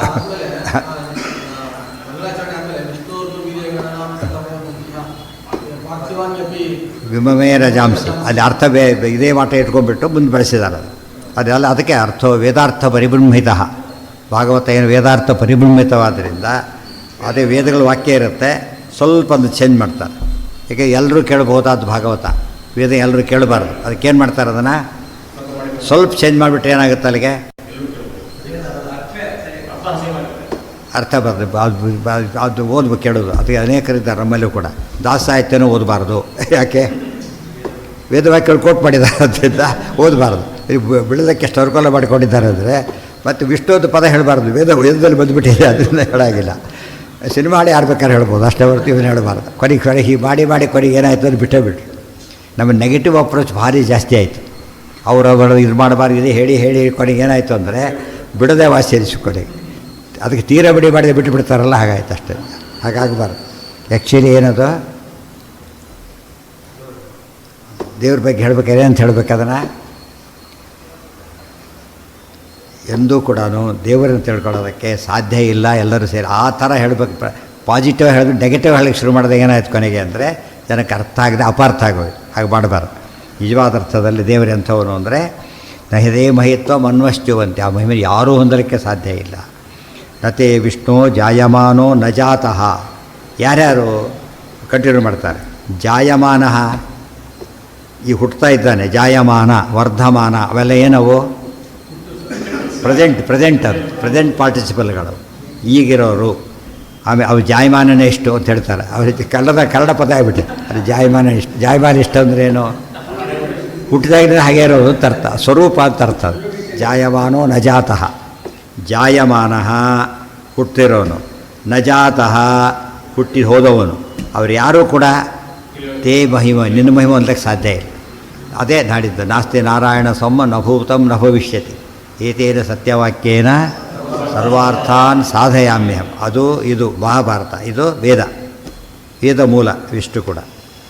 ನತೇ ವಿಷ್ಣು ಜಾಯಮಾನ ನ ಜಾತ. ನೋಡಪ್ಪ, ಇವತ್ತವ್ರು ಇಲ್ಲಪ್ಪ, ನಿನ್ನೊಬ್ಬರು ಯಾರೋ ಬರ್ಬೋದು, ಬರೋದಿಲ್ಲ. ಇವತ್ತು ಎಲ್ಲೋ ಒಬ್ಬನಿರ್ಬೋದು, ಇಲ್ಲ. ಹಿಂದೆ ಅದೂ ಇಲ್ಲ. ಅದಕ್ಕೋಸ್ಕರನೇ ನತೇ ವಿಷ್ಣು ಜಾಯಮಾನ ನ ಜಾತಃ. ಅದು ಪಾಸ್ಟ್ ಟೆನ್ಸು. ಜಾಯಮಾನ ಈಗಿರೋನು, ಇಲ್ಲ ಮುಂದೆ ಬರೋ ಚಾನ್ಸೇ ಇಲ್ಲ. ಈಗಿಲ್ಲ ಮುಂದಿನ ಬರ್ತಾನೆ, ಅಭಾವ. ಅದು ದೇವ ಮಹಿಮ್ನಃ ಪರಂ ಅಂತಮಾಪ. ಹೇ ದೇವ, ತವ ಮಹಿಮ್ನಃ, ನಿನ್ನ ಮಹಿಮೆ ಇದೆಯಲ್ಲ ಅದರ ಪರಂ ಅಂತಂ ನ ಆಪ. ಆಗೋದು ಬೇಡ. ಅಂತಂ, ಪರಂ ಅಂತಂ. ಅಂತಂ ಅಂದ್ರೇನು? ಕೊನೆ. ಪರಂ ಅಂತಂದರೆ ಅಲ್ಟಿಮೇಟ್ ಎಂಡ್ ಯಾರೂ ಕಂಡಿಲ್ಲ, ಯಾರೂ ಹೊಂದಲಿಕ್ಕೆ ಸಾಧ್ಯ ಇಲ್ಲ. ಇದು ಅಪೂರ್ವವಾದ ಮಾತು. ಅಂದರೆ ಏನಾಯ್ತು? ಈಗಿರೋರು ಯಾರೋ ದೇವ್ರನ್ನ ತಿಳ್ಕೊಳ್ಳೋಕ್ಕಾಗೋದಿಲ್ಲ. ಮುಂದೆ ತಿಳ್ಕೊಳ್ಳೋಕೆ ಬರ್ಬೋದು, ಹಿಂದೆ ತಿಳ್ಕೊಂಡ್ರೆ ಇದ್ದಿರ್ಬೋದು ಅಂದರೆ ಇಲ್ಲೇ ಇಲ್ಲ. 3 ಜನ ಒಟ್ಟಾಗಿಬಿಟ್ರೂ ಕೂಡ ಇಲ್ಲ. ಭೂತ ಭವ್ಯ ಭವತ್ ಪ್ರಭು. ಹಿಂದೆ ಮುಂದೆ ಈಗ ಯಾರ್ಯಾರಿದ್ದಾರೆ ಎಲ್ಲರಿಗೂ ಪ್ರಭು ಆದವನು ಪರಮಾತ್ಮ ಅಂತ ಹೇಳಿದಾಗ ಅದು ಸಾರಸ್ಯ ಬಂತು. ನತೇ ವಿಷ್ಣು ಜಾಯಮಾನೋ ನ ಜಾತೋ ದೇವಮಹಿಮ್ನಃ ಪರಂ ಅಂತಂ ಆಪ ಇತ್ಯಾದಿಕಾ. ಒಂದಾಯ್ತೀಗ. ಶ್ರುತಿ ವಿರೋಧ, ಯುಕ್ತಿ ವಿರೋಧ ಹೇಳಬೇಕೀಗ. ಯುಕ್ತಿಶ್ಚ ಬುದ್ಧಿಪೂರ್ವಂ ಸರ್ವಕರ್ತೃತ್ವ ಸರ್ವಜ್ಞತ್ವಾದಯೋ ಯುಕ್ತಾ. ಜನ್ಮಾದ್ಯಸ್ಯಾತ ಅಂತ ಹೇಳಿದ್ದಾರೆ. ಆ ಸೂತ್ರ ನೀವು ಒಪ್ಪಿದ್ದೀರಿ. ಬ್ರಹ್ಮಸೂತ್ರ ಒಪ್ಪೋರೆಲ್ಲ ಸೂತ್ರ ಒಪ್ಪಬೇಕಾದ್ರೆ. ಅಂದರೆ ಎಲ್ಲವನ್ನೂ ಸೃಷ್ಟಿ ಮಾಡ್ತಾನೆ ಅಂತ ಹೇಳಿದ ಮೇಲೆ ಪರಮಾತ್ಮ ಏನಾಗಿರಬೇಕೀಗ? ಸರ್ವಕರ್ತೃತ್ವ ಇದ್ದ ಮೇಲೆ ಸರ್ವಜ್ಞತ್ವ ಇರಬೇಕು. ಎಲ್ಲವನ್ನೂ ಸೃಷ್ಟಿ ಮಾಡಿ ಎಲ್ಲವನ್ನೂ ಗೊತ್ತಿರಬೇಕಲ್ಲ. ಎಲ್ಲವನ್ನೂ ಸೃಷ್ಟಿ ಮಾಡೋನಿಗೆ ಎಲ್ಲ ಗೊತ್ತಿರಲೇಬೇಕು. ಆದ್ದರಿಂದ ಸರ್ವಜ್ಞತ್ವ ದೊಡ್ಡ ಗುಣ. ಮೊದಲು ಹೇಳಿದ್ದೆ ಅದನ್ನು, ಸತ್ಯಂ ಜ್ಞಾನಂ ಅನಂತಂ ಬ್ರಹ್ಮ. ದೇವರಲ್ಲಿ ಸರ್ವಕರ್ತೃತ್ವ ಯಾವಾಗ ಒಪ್ಕೋತೇವೆ, ಜನ್ಮಾದ್ಯಸ್ಯ ಅಂತ ಮಿನಿಮಮ್ ಯಾತಕ್ಕೆ ಹೇಳಿದರು ಅಂದರೆ, ಅದು ಎಷ್ಟು ಸೂತ್ರ ಹೇಗಿದೆ ಗೊತ್ತಾ, ಅದು ಜನ್ಮಾದ್ಯಸ್ಯ ಯತಃ, ಜನ್ಮ ಆದಿ ಮೊದಲಾದವುಗಳು ಯಾರಿಂದನೋ, ಯಾವುದಕ್ಕೆ ಯಾರಿಗೆ ಅಂದರೆ ಹಿಂದೆ ಆಗಿರೋರಿಗೆ, ಈಗಿರೋರಿಗೆ, ಮುಂದೆ ಆಗೋರಿಗೆ. ಸೂತ್ರ ಅದು. ಸೂತ್ರದಲ್ಲಿ ಏನು ಮಾಡಬೇಕಂದ್ರೆ ಮ್ಯಾಕ್ಸಿಮಮ್ ಎಕ್ಸ್ಟೆಂಡ್ ಮಾಡಬೇಕು ಸೂತ್ರದಲ್ಲಿ. ಹೇಳಿಲ್ಲ ಶಾಸ್ತ್ರಯೋನಿತ್ವ ಅಷ್ಟೇ. ನೀವು ಸ್ವಲ್ಪ ದೊಡ್ಡದು ಮಾಡಿದ್ರೆ ಏನಾಗುತ್ತೆ ಅದೀಗ, ಶಾಸ್ತ್ರೈಕ ಯೋನಿತ್ವ ಅಂತ ಆಗ್ತದೆ. ಸದಾಗಮೈಕ ವಿಜ್ಞೇಯಂ ಆಯಿತು. ಆಮೇಲೆ ಎಷ್ಟು ಸದಾಗಮಗಳು, ಸರ್ವಶಾಸ್ತ್ರೈಕ ಯೋನಿತ್ವ ಗೊತ್ತಾಯ್ತಾ. ಇನ್ನೂ ದೊಡ್ಡದು ಮಾಡಿದರೆ ಶಾಸ್ತ್ರಾರ್ಥ ಏಕ ಯೋನಿತ್ವ. ಇನ್ನೂ ಬಿಡಿಸಿದರೆ ಋಗಾದಿ ಸರ್ವಶಾಸ್ತ್ರಾರ್ಥ ಆಯಿತು. ಬಿಡಿಸ್ತಾ ಬಿಟ್ಟು ದೊಡ್ಡದಾಗಿಬಿಡುತ್ತಾ ಹಾಗೆ. ಸೂತ್ರದಲ್ಲಿ ಇಷ್ಟೇ ಮಾಡ್ತಾರೆ. ಮಡಿಸಿಟ್ಟರೆ ಹಾಗೆ ಸೂತ್ರ ಆದರೆ ಎರಡು ರೀತಿ ತಿಳ್ಕೊಬೇಕು. ಅರ್ಥ ಆಯಿತು, ಎಲ್ಲ ಕವರ್ ಮಾಡೋದು ಒಂದು, ಮಡಿಸಿಟ್ಟ ದೊಡ್ಡದಾಗಿಬಿಡೋದು ಬಿಚ್ಚಿಬಿಟ್ರೆ. ವಿಶ್ವರೂಪ ಅಂತ ಹೇಳ್ತಾರೆ ಹಾಗೆ. ಸೂತ್ರದ ವಿಶ್ವರೂಪ. ಪ್ರತಿಯೊಂದು ಸೂತ್ರವನ್ನು ಪೂರ್ತಿ ಎಕ್ಸ್ಪ್ಯಾಂಡ್ ಮಾಡಿದಾಗ ಏನು ಬರುತ್ತಲ್ಲ, ಅದು ಭಾಷ್ಯ, ಟೀಕಾ, ಟಿಪ್ಪಣಿ ಎಲ್ಲ ಸೇರಿದರೆ ಎಷ್ಟಾಗುತ್ತೋ ಒಂದು ಸೂತ್ರ ಅಷ್ಟಾಗಿಬಿಡುತ್ತೆ. ಓಂ ಅಥಾತೋ ಒಂದು ಸೂತ್ರಕ್ಕೆ ಒಂದು 6 ಟಿಪ್ಪಣಿ, ಒಂದು ಸಂಪುಟ, ಒಂದು ಸೂತ್ರಕ್ಕೇ ಎಲ್ಲ ಟಿಪ್ಪಣಿಗಳು ಸೇರಿದರೆ ಒಂದು ಸಂಪುಟ. ಎಷ್ಟು ಸುಮಾರು 2000 ಪುಟ. ಅಂದರೆ ಒಂದು ಸೂತ್ರದ ಅರ್ಥ ಅಷ್ಟು ಬೇಕಾಗಿ. ಇನ್ನೂ ಪೂರ್ತಿ ಹೇಳಿಲ್ಲ ಅಂತ ಹೇಳ್ತಾರೆ. ಮತ್ತೆ ಇಷ್ಟಾರು ಎಷ್ಟು ಹೇಳಿರೋದು, ಸ್ವಲ್ಪ ಹೇಳಿರೋದು ಅಷ್ಟೆ. ಅದು ನ್ಯಾಚುರಲ್. ಅದು ದೊಡ್ಡದಾಗ್ತಾ ಹೋದಂತೆ ಬಿಡಿಸ್ಲಕ್ಕೆ ಹೋದರೆ ಅದಕ್ಕೆ ಕೊನೆಯೇ ಇರೋದಿಲ್ಲ. ನತೇ ವಿಷ್ಣು ಜಾಯಮಾನೋ ನ ಜಾತೋ ದೇವ ಮಹಿಮ್ನಃ. ಹೇ ದೇವ ಸಂಬೋಧನೆ, ಹೇ ವಿಷ್ಣು ದೇವ. ಗೊತ್ತಾಯ್ತಾ, ನಿನ್ನ ಮಹಿಮೆಯನ್ನು ಯಾರೂ ಕೂಡ ಹೊಂದಲಿಕ್ಕೆ ಸಾಧ್ಯ ಇಲ್ಲ. ಪರಮಂತ ಮಾಪ ಪಾಸ್ಟೆನ್ಸ್ ಹೇಳಿದ್ರಿಂದ ಹಿಂದಿಲ್ಲ, ಮುಂದಿಲ್ಲ, ಈಗಲೂ ಇಲ್ಲ, ಯಾವ ಕಾಲಕ್ಕೂ ಇಲ್ಲ. ಯುಕ್ತಿಶ್ಚ ಬುದ್ಧಿಪೂರ್ವಂ ಸರ್ವಕರ್ತೃತ್ವಾತ್ ಸರ್ವಜ್ಞತ್ವಾದಯೋ ಯುಕ್ತಾ. ಬರೀ ಸರ್ವಜ್ಞ ಹೇಳಲಿಲ್ಲ, ಸರ್ವಕರ್ತೃ ಗೊತ್ತಿದ್ದ ಮಾತಿಗೆಲ್ಲ ಮಾಡ್ತಾನೆ ಅಂತೇನೂ ಇಲ್ಲ. ಏನು ಬೇಕು ಅವನಿಗೆ, ಜಾಗ ವ್ಯವಸ್ಥೆಗಳೆಲ್ಲ ಬೇಕು. ಈ ಮಧ್ಯೆ ಸರ್ವಜ್ಞನಾಗಿರೋ ಮಿನಿಮಮ್. ಇನ್ನು ಮಾಡಲಿಕ್ಕೆ ಏನು ಬೇಕು ಅವೆಲ್ಲ ಬೇಕೀಗ. ಅಡುಗೆ ಮಾಡೋಕ್ಕೆ ಪದಾರ್ಥ ಎಲ್ಲ ಕೊಡಬೇಕಲ್ಲ. ಸರ್ವಕರ್ತ ದೇವರೊಮ್ಮೆ ಎಲ್ಲವನ್ನ ಹತ್ರ ಇದೆ ಅಂತ ಅರ್ಥ. ಎಂಥವನು ಏನೂ ಇಲ್ಲ ಅಂತ ಏನು ಅರ್ಥ ಅದಕ್ಕೆ. ಇವೆಲ್ಲ ಯುಕ್ತಿಗಳಿವೆಲ್ಲ. ಅದು ಭಾಗವತ ಹೇಳ್ತದೆ ಈ ಮಾತನ್ನು.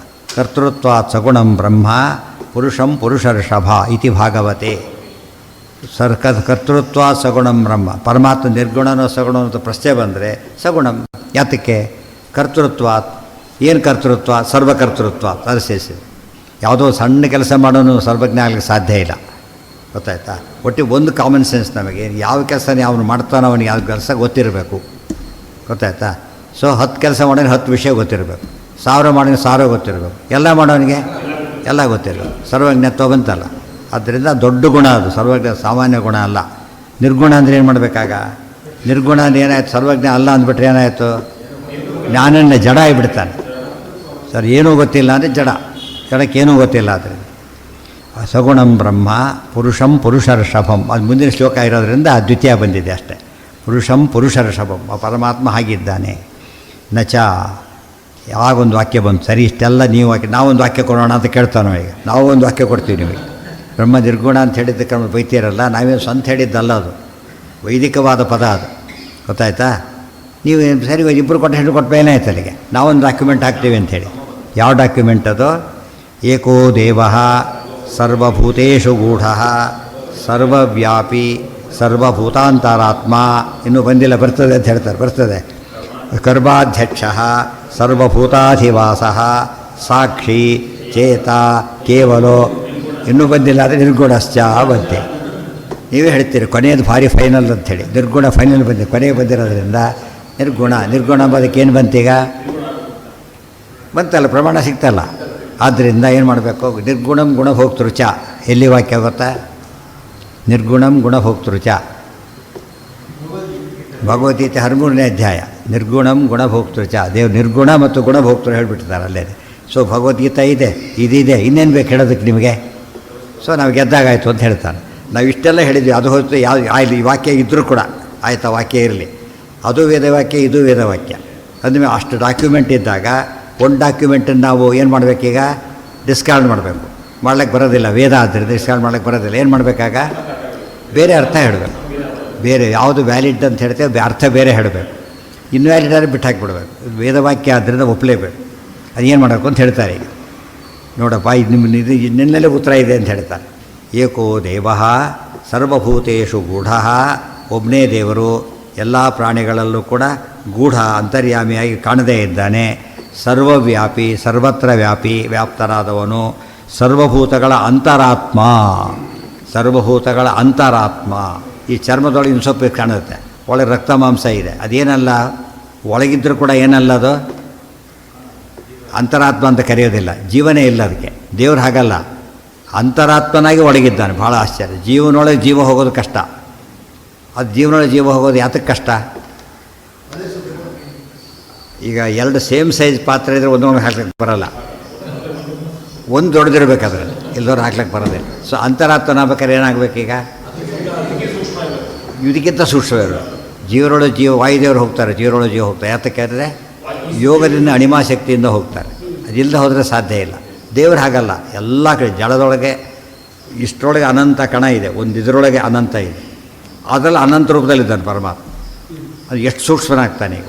ಒಂದರಲ್ಲಿ ಪ್ರವೇಶ ಮಾಡಿದ್ರೆ ಸೂಕ್ಷ್ಮ ಆಗಿಬಿಡ್ತಾನೆ, ಅಷ್ಟರೊಳಗೆ ಪ್ರವೇಶ ಮಾಡಬೇಕಾದ್ರೆ ಎಷ್ಟು ಪೂರ್ಣನಾಗಬೇಕು. ದೇವರ ಮಹಿಮೆ ಅಂಥದ್ದು. ಸರ್ವಭೂತೇಷು ಸರ್ವವ್ಯಾಪಿ ಸರ್ವಭೂತ ಅಂತರಾತ್ಮ, ಸರ್ವಭೂತ ಅಂತಃ ಆತ್ಮ. ಬೇರೆ ಯಾರಿಗೂ ಹೇಳಕ್ಕೆ ಬರೋದಿಲ್ಲ ಈ ಮಾತುಗಳನ್ನು. ಕರ್ಮಾಧ್ಯಕ್ಷ, ಎಲ್ಲ ಕರ್ಮಗಳಿಗೆ ಅಧ್ಯಕ್ಷ, ಮಾಡುವವನು, ಮಾಡಿಸುವವನು, ನೋಡೋನು, ಎಲ್ಲ ಫಲ ಕೊಡೋ ಎವ್ರಿಥಿಂಗ್. ಅಧ್ಯಕ್ಷ ಅಂದ್ರೇನು? ಫ್ರಮ್ ಎ ಟು ಝೆಡ್ ಎಲ್ಲ ನೋಡ್ಕೋಬೇಕು. ಸರ್ವಭೂತಾಧಿವಾಸ, ಸರ್ವಭೂತಗಳಿಗೆ ಅಧಿವಾಸನಾಗಿದ್ದಾನೆ. ಅಂದರೆ ಸರ್ವಭೂತಗಳ ವಾಸಸ್ಥಾನ, ಅವರಿಲ್ಲಕ್ಕೆ ಬರೋದಿಲ್ಲ ಅವಕ್ಕೆ ಅಂತ ಅರ್ಥ. ಸರ್ವಭೂತಗಳು ಒಳಗಿದ್ದಾನೆ, ಮತ್ತು ಅದನ್ನೇ ಹೇಳ್ತಾರಲ್ಲ, ಅದನ್ನೇ ಹೇಳೋದಿಲ್ಲ. ಸರ್ವಭೂತ ಇವನು ಇರಲಿಕ್ಕೆ ಆಗೋದಿಲ್ಲ, ದೇವರೇ ಅಧಿಷ್ಠಾನ. ಅದಕ್ಕೆ ದೇವರಿಗೆ ಅಧಿಷ್ಠಾನ ಬೇಕಿಲ್ಲ, ದೇವರಿಗೆಲ್ಲ ಅಧಿಷ್ಠಾನ ಬೇಕೀಗ, ಅಧಿಷ್ಠಾನನಾಗಿದ್ದಾನೆ. ಎಲ್ಲ ಭೂತ ಅಂದರೆ ಭೂತ ಶಬ್ದಕ್ಕೆ ಬ್ರಹ್ಮಾದಯೋ ಹಿ ಭೂತಾನಿ, ಪ್ರಾಣಿ ಅಂತ ಅರ್ಥ, ಪಂಚಭೂತ ಅಂತ ಅರ್ಥ, ಅಲ್ಟಿಮೇಟ್ ಬ್ರಹ್ಮಾದಿಗಳು ಅಂತ ಅರ್ಥ. ಏಕೋ ವಿಷ್ಣು ಮಹದ್ಭೂತ ಅಂದರೆ ದೇವರೇ ಅಂತಾನೆ ಅರ್ಥ. ಮಹದ್ಭೂತ ಭಾರಿ ದೊಡ್ಡ ಭೂತ ಅಂದರೆ ಅದು ದೇವರು. ಭೂತ ಶಬ್ದಕ್ಕೇನು? ಇರುವ ವಸ್ತು ಅಂತ ಅರ್ಥ. ಅತಿ ದೊಡ್ಡದಾಗಿರತಕ್ಕಂಥ ಅತಿ ವಸ್ತು ಅಂದರೆ ದೇವರೊಬ್ಬರೇ. ಏಕೋ ವಿಷ್ಣುರ್ ಮಹದ್ಭೂತಂ ಪೃಥಗ್ಭೂತಾನಿ ಏಕಶಃ. ಇಷ್ಟವನ್ನು ಮಹಾಭೂತ ಅಂತ ಕೇಳಿ ಬಿಟ್ಟುಬಿಟ್ರೆ ಜನ. ಇತಿ ಭಾಗವತೆ. ಮುಂದೆ ಸಾಕ್ಷಿ, ಇದು ಇಷ್ಟೇ. ಆಕಾಶನೂ ಇದೆ ಎಲ್ಲ ಕಡೆ, ಸಾಕ್ಷಿ ಅಲ್ಲ, ಚೇತನ ಅಲ್ಲ, ಸಾಕ್ಷಿ. ಸಾಕ್ಷಿ ಅಂದ್ರೇನು? ಸಾಕ್ಷಾದೀಕ್ಷತೆ ಐತಿ ಸಾಕ್ಷಿ, ಡೈರೆಕ್ಟಾಗಿ ನೋಡೋನು ಅಂತ. ಸಾಕ್ಷಿ ಯಾರಿದ್ದೀರಪ್ಪ? ನೋಡಿದವ್ರು ಇರಬೇಕು ಅಂತ ಅರ್ಥ. ಎದ್ದ ನಿಂತ್ಕೊಂಡ, ನೋಡಿ ಇಲ್ಲ ನೋಡಿ ಹೇಳಿದೆ ಕುತ್ಕೊಳ್ತ ತಕ್ಷಣ ನಾನು ನೋಡಿಲ್ಲ ಅಂತ ಹೇಳಿದ ತಕ್ಷಣ ಸಾಕ್ಷಿತ್ವ ಹೋಯ್ತವನು. ಅವನೇನು ಸಾಕ್ಷಿ ಆದವನು ಏನು ಹೇಳಬೇಕು? ಯಾವಾಗಲೂ ನೋಡಿದ್ದೇನೆ ಅಷ್ಟೇ ಅಲ್ಲ, ನನ್ನ ಕಣ್ಣಿಲ್ಲೇ ನೋಡಿದ್ದೇನೆ ಅಂತ ಹೇಳಬೇಕು. ಸಾಕ್ಷಾದೀಕ್ಷತೆ. ನಮ್ಮ ಫ್ರೆಂಡ್ ಭಾರಿ ಬೇಕಾದವನು, ಅವನು ಸಾಕ್ಷಾತ್ ನೋಡಿದ್ದಾರೆ ಅಂದರೆ ಅವನು ಸಾಕ್ಷಿ, ಇವನು ಸಾಕ್ಷಿ, ಅವನು ಸಾಕ್ಷಿ ಆಗ್ತಾನೆ. ದೇವರು ಸಾಕ್ಷಾತ್ ಈಕ್ಷತೆ. ಚೇತ, ಅವನು ಚೇತನನಾಗಿದ್ದಾನೆ, ಪ್ರೇರಕನಾಗಿದ್ದಾನೆ. ಪ್ರಚೇತ, ಚೇತ. ಕೇವಲ, ಯಾವ ಕೇವಲ, ಕೇವಲ ಅಂದ್ರೇನು? ಸ್ವತಂತ್ರ ಅರ್ಥ. ಕೇವಲ ಅವನು ಮಾಡ್ತಾನೆ, ಕೇವಲ ಅವನೊಬ್ಬನೇ ಮಾಡೋದು ಅಂತ ಹೇಳಿದರೆ ಇಂಡಿಪೆಂಡೆಂಟ್. ಕೊನೆಗೆ ಹೇಳಿ ನಿರ್ಗುಣ, ಪದೇ ಕೊನೆಗೆ ಬಂತು. ಇದೆಲ್ಲ ಯಾತಕ್ಕೆ ಹೇಳಿದ್ರು ಗೊತ್ತಾ? ಹಾಗಿದ್ದರೆ ದೇವರು ಸರ್ವ ಇದ್ದಾನೆ ಅಂತ ಹೇಳಿದ ಮೇಲೆ ಈ ಪದಾರ್ಥ ಇದೆ, ಇದು ಪ್ರಕೃತಿಯಿಂದ ಮಾಡಿದ್ದು, ಹಾಗೋ ಅಲ್ಲ. ನಿರ್ಗುಣ, ಪ್ರತಿಯೊಂದಕ್ಕೆ ಏನು ಸೇರಿಸ್ಬೇಕಲ್ಲಿ? ದೇವ ಅಂದರೆ ಗುಣವಿಶಿಷ್ಟ ಅಂತ, ಕ್ರೀಡಾದಿ ಗುಣವಿಶಿಷ್ಟ. ನಿರ್ಗುಣ, ಈ ಗುಣಗಳಲ್ಲ, ಈ ಗುಣಗಳಲ್ಲ. ಅದಕ್ಕೋಸ್ಕರ ಸರ್ವವ್ಯಾಪ್ತನಾಗಿದೆ. ಆಕಾಶ ಸರ್ವವ್ಯಾಪ್ತ ಆಗಿದೆ, ಆ ರೀತಿ ಆಗಿಲ್ಲ. ಅದೇ ರೀತಿ ಸರ್ವಭೂತಾಂತರಾತ್ಮ, ಯಾವುದೇ ತಗೊಂಡ್ರೂ ಕೂಡ ದೇವರಂತೆ ಇಲ್ಲ. ಮತ್ತು ಕರ್ಮಾಧ್ಯಕ್ಷನಾಗಿದ್ದಾನೆ. ಅಧ್ಯಕ್ಷನ ದೇಹಕ್ಕೆ ಇರುತ್ತೆ, ಪ್ರಾಕೃತ ದೇಹ, ದೇವರಿಗೆ ಅದಿಲ್ಲ. ಸರ್ವಭೂತ ಅಧಿವಾಸ ಅಂತ ಹೇಳಿದ್ರೆ ಅಧಿಷ್ಠಾನಕ್ಕೆ ಏನಿರಬೇಕು? ಅಧಿಷ್ಠಾನಕ್ಕೆ ಒಂದು ಗುಣ ಇರಬೇಕು, ಪ್ರಕೃತಿ ಗುಣ. ಅಧಿಷ್ಠಾನನಾಗಿದ್ದಾನೆ, ನಿರ್ಗುಣನಾಗಿದ್ದಾನೆ. ಸೊ ನಿರ್ಗುಣ ಕೊನೆಗೆ ಯಾತಕ್ಕೆ ಪಲ್ಲವಿ ಅದು. ಪ್ರತಿಯೊಂದಕ್ಕೂ ನಿರ್ಗುಣ ಸೇರಿಸ್ಕೋಬೇಕಾಗಿ. ನಾವು ಹೇಳಿದ ತಕ್ಷಣ ಓ ನಮ್ಮಂತೆ ಆದ ಅಂತ ಅನ್ನಬಾರ್ದು. ನಮ್ಮಂತೆ ಅಲ್ಲ ಅಂತ ಹೇಳೋದು. ನಿರ್ಗುಣ, ನಿರ್ಗುಣ ಅಂತ ಹೇಳಿದಾಗ ಏನಾಗುತ್ತೆ? ವ್ಯಾಪ್ತ ನಿರ್ಗುಣ, ಸೈಮಾ ನಿರ್ಗುಣ, ಮಹಿಮಾ ನಿರ್ಗುಣ ಹೇಳ್ತಾ ಹೋದಂತೆ ಯಾವುದು ಪ್ರಾಕೃತ ಅಲ್ಲ. ಪ್ರತಿಯೊಂದು ಏನದು? ಅಪ್ರಾಕೃತ. ಅದಕ್ಕೋಸ್ಕರ ಕೊನೆಯೇ ನಿರ್ಗುಣ ಅಂತ ಅವ್ರ ಪ್ರಕಾರ ಏನು ತಿಳ್ಕೊಂಡ್ರು, ಇದನ್ನೆಲ್ಲ ತೆಗೆದು ಬಿಡಬೇಕು ಅಂತೇಳಿ. ಅದು ಇನ್ವ್ಯಾಲಿಡ್ ಆದಾಗಾಯ್ತಲ್ಲ. ಹಾಗಿದ್ದರೆ ನೀವು ತೆಗಿಲೇಬೇಕು ಅಂತ ಹೊರಟ್ರೆ ತಿರ್ಕೊಂಡು ಒಂದು ತೆಗೆಯೋದು ವಾಸಿ. ಯಾತಕ್ಕೆ? ತೆಗಿಲೇಬೇಕು ಅಂತಿದ್ದರೆ ಯಾವ್ದು ತೆಗಿಬೇಕು ನೀವೀಗ? ಅತಿ ಕಡಿಮೆ ಇರೋದು ತೆಗಿಬೇಕು. ನೀವು ಹೆಚ್ಚಿರೋ ತೆಗೆದು ಕಡಿಮೆ ಇಟ್ಕೊತೀರಲ್ಲ, ಎಷ್ಟು ಅನ್ಯಾಯ ಅಲ್ಲೇನು? ಆದ್ದರಿಂದ ಸರಿಯಲ್ಲ. ಹಾಂ ಹೌದು.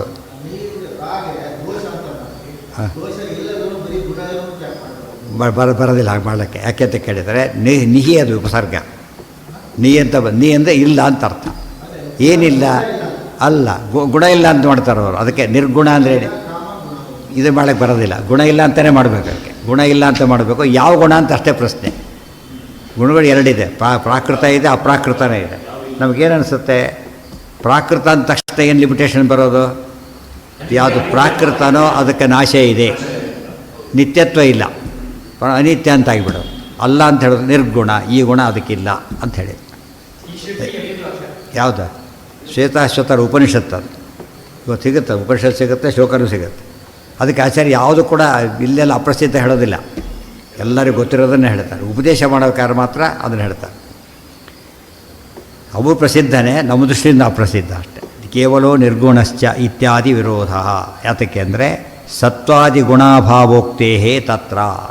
ಸತ್ವಾದಿ ಗುಣಗಳು, ತ್ರಿಗುಣಗಳು ಇಲ್ಲ ಅಂತ ಹೇಳ್ತಾ ಇದ್ದಾರೆ ಹೊರತು ಏನಿಲ್ಲ ಅಂತ ಹೇಳಿಲ್ಲ, ಗುಣಗಳೇ ಅಂತಿಲ್ಲ. ಯಾತಕ್ಕೆ? ಏಕೋ ದೇವ ಸರ್ವಭೂತೇಷು ಗುಣ ಇತ್ಯಾದಿನಾಮಿ ಗುಣತ್ವಾತ್.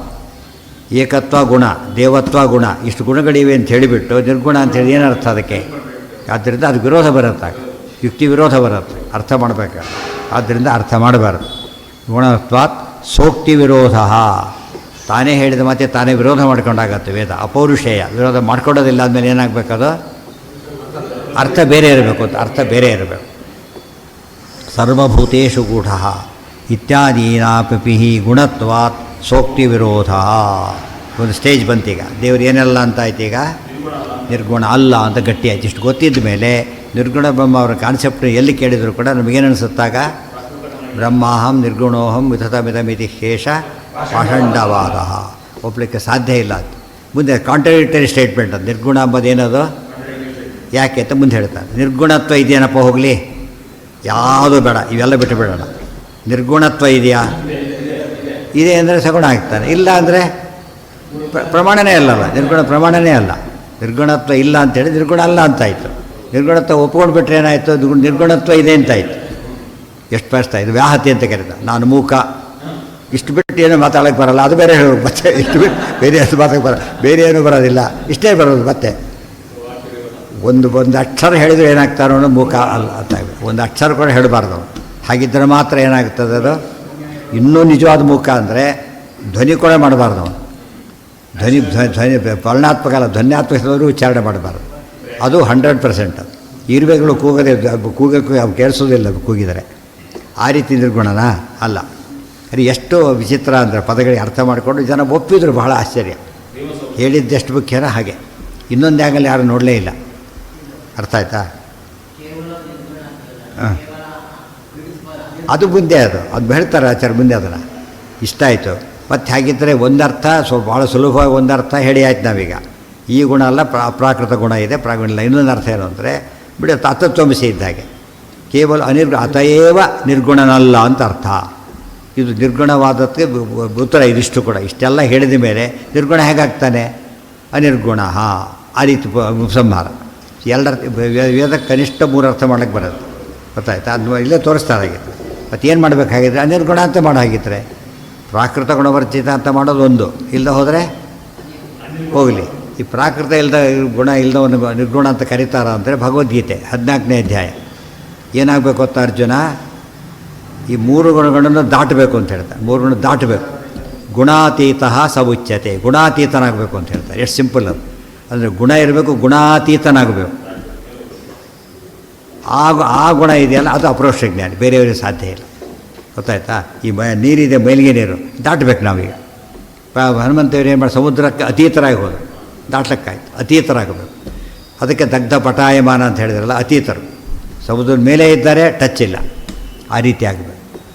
ಎಷ್ಟು ಅರ್ಥ ಮಾಡಬಹುದು ಇದಕ್ಕೆಲ್ಲ ಕೂಡ. ಅದು ಬಿಟ್ಟರೆ ಒಂದೇ ಅರ್ಥ. ಇನ್ನೊಂದು ಹಂಗೆ ಯುಕ್ತಿ ವಿರುದ್ಧ, ಇದಕ್ಕೆ ವಿರುದ್ಧ, ಇಷ್ಟು ವಾಕ್ಯಗಳಿಗೆ ವಿರುದ್ಧ, ಅನಂತ ಶ್ರುತಿಗಳಿಗೆ ವಿರುದ್ಧ ಅಂತ ಅರ್ಥ ಮಾಡಬಾರ್ದು. ಅಲ್ಲಿಗೆ